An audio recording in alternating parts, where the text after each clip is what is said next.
बिहारमधून एक धक्कादायक घटना समोर आली आहे। एकाच कुटुंबातील 5 जण अंधश्रद्धेचे बळी ठरले आहेत। एका महिलेवर चेटकीण असल्याचा आरोप करत गावातील काही जणांनी हल्ला करून या महिलेसह तिच्या कुटुंबातील 5 जणांना जिवंत जाळल्याचा धक्कादायक प्रकार समोर आलाय।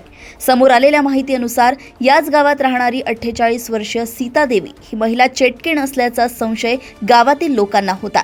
त्यानंतर रविवारी गावचा प्रमुख असलेल्या नकुल उराव यांच्या उपस्थितीमध्ये गावात एक बैठक बोलावण्यात आली। या बैठकीला 200 पेक्षा अधिक ग्रामस्थ उपस्थित होते। या बैठकीसाठी सीता देवी, त्यांचे पती बाबूलाल उराव, सासू कांतो देवी, मुलगा मंजित उराव आणि सून राणी देवी यांना देखील बोलावण्यात आलं।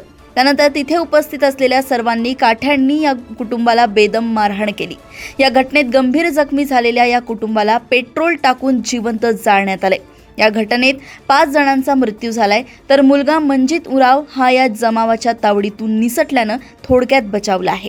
त्याने या घटनेची माहिती पोलिसांना दिली। घटनेची माहिती मिळताच पोलिसांनी तातडीनं घटनास्थळी धाव घेतली।